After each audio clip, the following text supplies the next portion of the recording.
Y a-t-il une première question dans la salle? Oui, monsieur. Merci. Bonjour, félicitations pour ce film. J'aimerais savoir comment est-ce que l'idée est venue à la réalisatrice d'aborder ce sujet et comment est-ce qu'elle a été... Enfin, comment est-ce qu'ils ont été impliqués dans le projet, la réalisatrice pour le faire et l'actrice pour le rejoindre? First of all, congratulations on the movie. And the German wishes to know, where does the idea come from? Where did the idea come from? And maybe you can talk to us about that, and also reflect for you and for Leyna, how did you get involved on that project to begin with?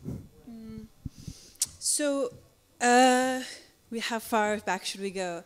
I was dealing with the suicide of my father. He didn't know I was queer, and it was something that I regretted not being able to tell him and sort of be close to him with this. And I went to a ball. And at the ball, I saw a dancer doing what's called a duck walk, where they're sort of lowered to the ground and their arms are kind of around their head. And I looked into this person's eyes, and it was one of those big moments that you have where a few things were going on. One, I felt that I saw the sort of the soul or the essence of someone outside of the form, and felt that there were two. The body could be a contradiction to the soul, or it could also be transformed. And transcended a little bit. So it was that transcendent moment where the essence felt somehow outside of the form of the body. And then also at this ball, I was speaking with a mother of the house, and I'd seen Paris is Burning, and I sort of knew of the culture, but I didn't understand how vibrant and relevant and important it was in New York now, especially the Kiki scene. And this idea of having the ability to choose your parents, to choose your siblings, to choose your cousins, and these intergenerational systems of families that supported each other, that, you hear people being like, oh yeah, we're cousins, or oh yeah, you're my, we're nephews, and sort of discovering family and honoring family in a way that felt supportive to people. A lot of us, I think, were born into families that might not fit us. I think it's, it can, and for some who are lucky, it's not the case, but it's this universal feeling of like, where do I belong? And for a community to generate this sense of belonging felt relevant and felt necessary to at least to kind of present as a beautiful cultural contribution of this community to the U.S. and I think to any country that enjoys this art form. So. And then for our collaboration, I worked with a lot of actresses, young trans actresses, in auditions and the development of the project. And it was Leyna, just through the strength of her tapes and auditions and our connection that I feel like we had when we first spoke, that drew me to Leyna to play the character of Y. And then once we started working together, we in some ways adapted the character to you. So a lot of what you're saying comes from your life. Some of the dialogue, especially in that moment of confrontation with you and Paul, is just kind of Leyna speaking her mind and saying her truth in that moment. Yeah. Do you want to speak on our collaboration? Or, yeah. Yeah, I was in Italy with my boyfriend, and I had do a Skype interview, and I was unfortunate I wasn't in the city to meet her because I really, really wanted to meet her. And we literally got on Skype, and we had like this energy. It was magnetic. It was very comfortable. It wasn't anything like oh hi, I'm Leyna. It was just like, what's up? How you doing? You feeling good? I'm feeling good too. And a week or two later, I was in New York City. We met. She didn't just hand it to me. I had to work for it, and you see that in the film. So yeah, I actually played Paul we had a reader play, and then I was like, no, I'm gonna play Paul, and I just did a lot of the scenes with you, and I like improvised with you, and I just felt like I was in the scene. Yeah. And I'm not an actor, so But you did a good job. Yeah. So that was fun. Oui, alors tout d'abord, la réalisatrice nous dit que en fait, déjà, à la base, dans son histoire personnelle, son propre père, à elle, ne savait pas qu'elle était queer, qu'elle était homosexuelle. Et, il ne savait pas. Il y a eu un suicide, c'est une histoire assez compliquée, assez lourde. Et à l'époque, elle est allée dans un bal, elle a vu des queers, elle a vu des personnes transgenres, et lorsqu'elle les a vus s'exprimer d'aussi belle manière, danser, etc., elle a vu finalement l'essence de quelqu'un, qui était donc l'essence, dans ce cas précis, l'essence d'une femme, la personnalité d'une femme, vraiment une femme, à l'intérieur d'un corps d'homme, et ça l'a vraiment fait comprendre qu'on pouvait également soit transcender le fait qu'on soit dans un corps d'homme alors qu'on a un esprit de femme, soit qu'on pouvait transformer le corps en question. Et c'était quelque chose qui l'intéressait. Et elle a beaucoup discuté avec beaucoup de personnes de la scène queer de New York City, où la culture est vraiment une culture qui vit, qui vibre. La culture trans aux États-Unis et particulièrement dans la ville de New York. Et ce qui l'intéressait également, c'était de parler du fait qu'on peut retrouver aujourd'hui une nouvelle famille. On peut se fonder une nouvelle famille, des nouveaux membres de sa famille.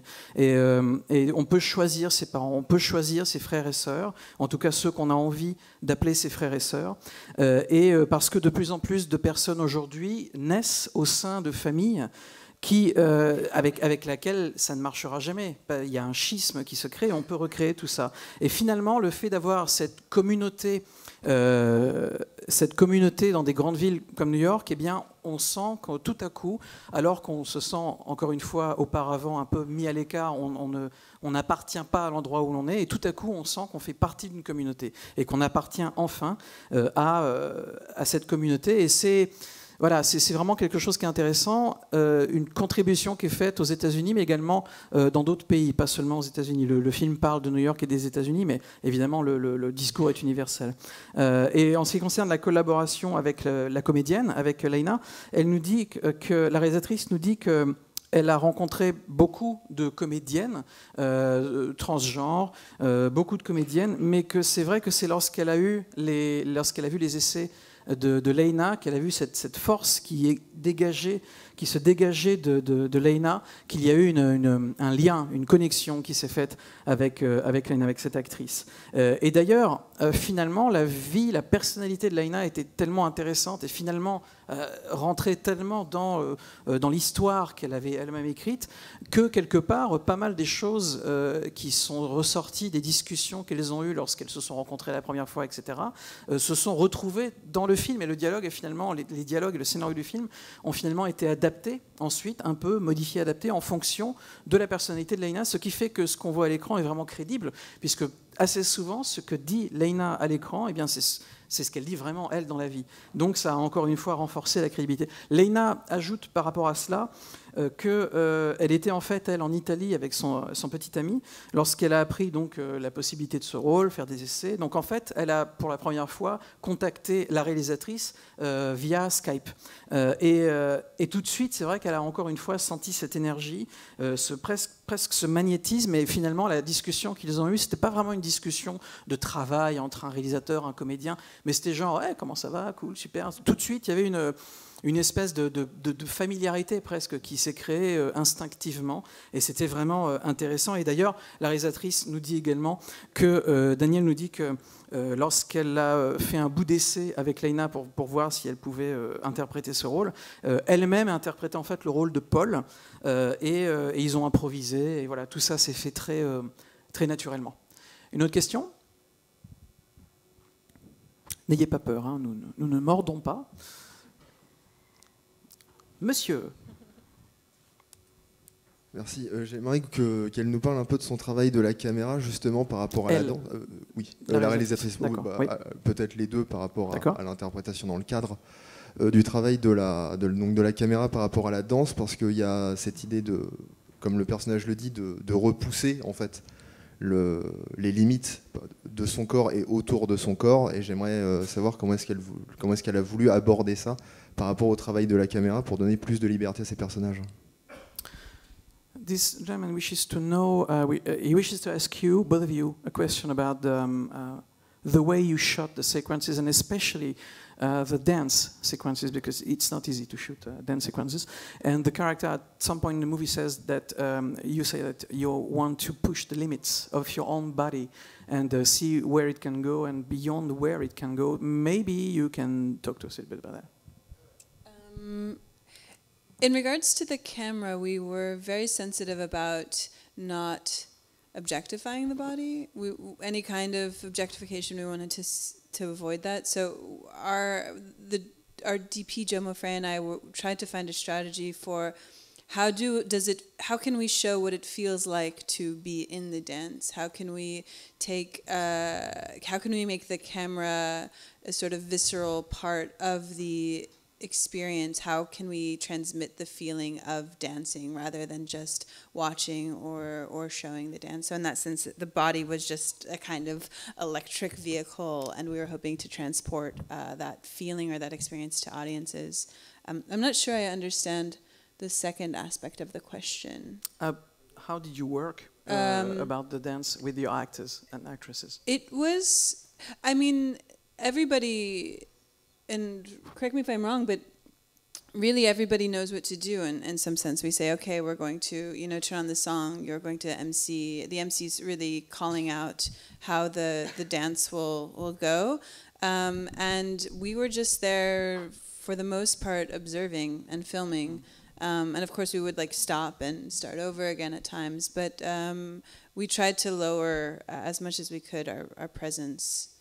So people almost felt that we weren't there. I don't know if you felt that way, but yeah. What was your experience with the camera and the dancing on set? I think it was just kind of, voguing, there's no wrong way to vogue, Voguing is about taking all the elements of life and memories and emotions and people you idolize, and you kind of just create a story with your body.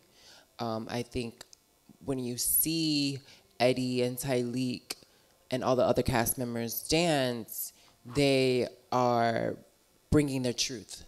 It's like when you watch the ballet. The ballet, you tell emotion through your body. You feel the vibrations of her soul, and she's creating this moment. It's a lasting moment that impacts you.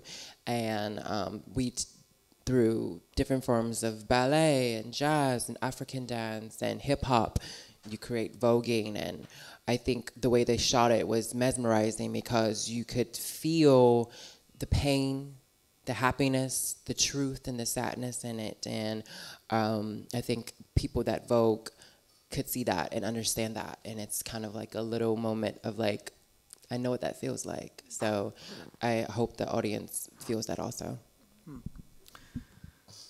Danielle nous dit que la première chose qu'elle avait en tête lorsqu'elle a réfléchi à toutes ces séquences de danse et la manière dont elle allait les filmer, les tourner, c'était éviter de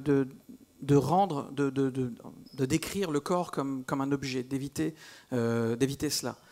D'essayer de toujours garder l'aspect humain des corps plutôt que de faire ça de manière mécanique, clinique.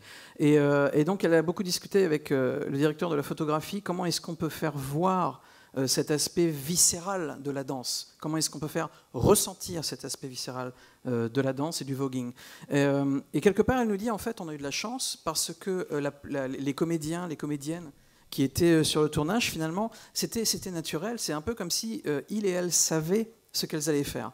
Elles savaient exactement où se placer, comment bouger, etc. Et donc, quelque part, l'équipe technique, et elle, la première, eh bien, tout ce qu'ils avaient à faire, en fait, c'était presque d'observer ce qui était en train de se passer et de filmer de la meilleure manière possible ce qu'ils étaient en train de voir. Donc, en termes de direction d'acteurs, il n'y avait pas finalement tant de choses à faire que ça, parce que les comédiens, les comédiennes savaient ce qu'elles devaient faire. Donc, elle les laissait évoluer comme ça, et puis bon, évidemment, une fois de temps en temps, elle les arrêtait, et elle leur disait, bon, alors voilà, ce mouvement-là, vous allez le recommencer, etc., etc., bien sûr. Mais encore une fois, ça a été très fluide, et il n'y a pas eu de souci par rapport à ça. Et Leyna ajoute par rapport à ça que le style de danse qu'on voit dans le film, pardon, c'est un style de danse qui s'appelle le voguing. Et le voguing, quelque part, il nous dit, il n'y a pas vraiment de mauvaise manière de le faire. Le voguing, c'est encore une fois, c'est quelque chose qui est très naturel pour ceux qui le pratiquent. Donc elle nous dit que Eh ben, c'est simple en fait, on prend des éléments de la vie, on prend des émotions, on prend des souvenirs, et puis ça transparaît à travers le corps, on raconte notre histoire avec notre corps. Et encore une fois qu'on a compris ça mentalement, c'est très simple et le corps suit et ça se fait de manière très fluide. Parce que la danse, nous dit-elle, c'est vraiment une manière d'apporter, en tout cas de faire ressortir la vérité, une vérité. Et c'est un peu comme le ballet d'ailleurs. Le ballet, ça fonctionne exactement de la même manière, donc un peu comme le ballet, c'est-à-dire faire ressortir les vibrations de votre corps par rapport à ce qu'il a vécu. Et donc, c'est un mélange du voguing, un mélange du jazz, du hip-hop, de la danse africaine, autant d'éléments, autant de références, d'influences qui ressortent au travers du corps. Et on peut ressentir la douleur, on peut ressentir le bonheur, la joie, beaucoup de choses au travers de ce style de danse, donc le voguing que vous avez peut-être pour certains d'entre vous découvert avec ce film. Une autre question ? Monsieur. Ah, maintenant, vous êtes en binôme. La réalisatrice parlait tout à l'heure d'une histoire personnelle un peu compliquée avec son père. Est-ce qu'elle a montré le film à sa famille et savoir quelle a été la réaction? Bien sûr. You were talking a few minutes ago about, complicated history with your father. Did you actually show the movie to your family? And if yes, what was the reaction?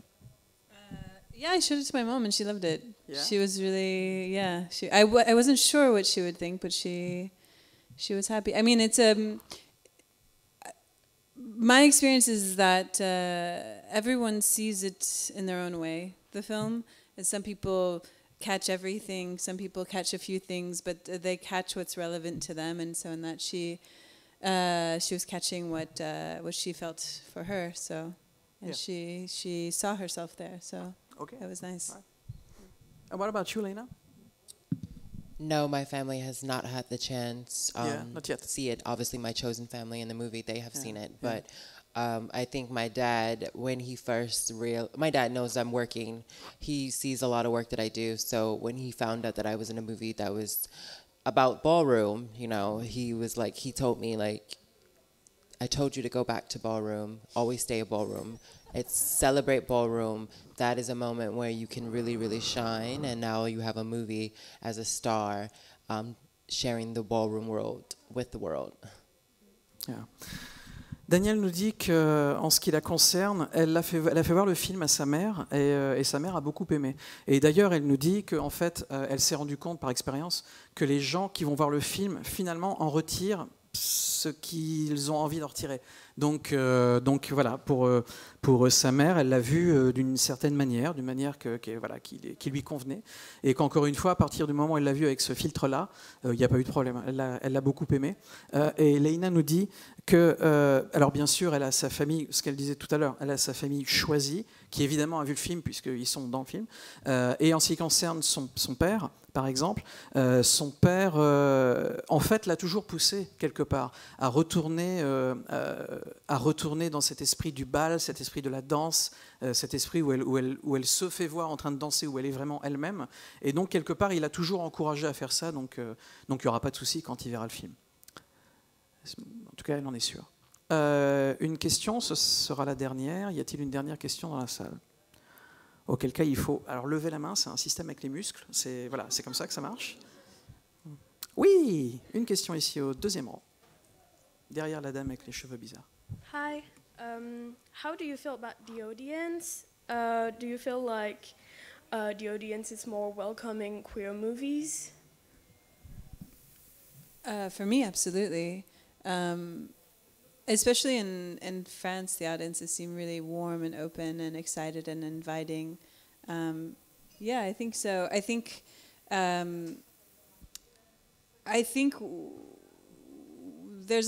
me, I think there's a lot of work to be done in terms of like trans representation. I think it's important that we show a lot of what we tried to do with this film was to kind of normalize the experience, to not overwhelm audience with this is a trans experience. It's like this is a person, this is another person, they're in love. Let's talk about the complications of any kind of relationship. This is just one element of that. And to take, and also to not, I don't know if we've talked about this before, but there's a lot of, in times like trans representations, there's a lot of focus on like transactionary relationships or sex work or things like this, and let's for me, I think for us it's like, let's take this away from the conversation. Let's celebrate the strength and the courage of kind of any individual who's gender nonconforming to kind of live their full honesty and self in public spaces. And let's do that fully and without, and just honestly. And for the most part, I feel like audiences have been really excited and they seem to want more of this kind of work. So that's great for everyone moving forward.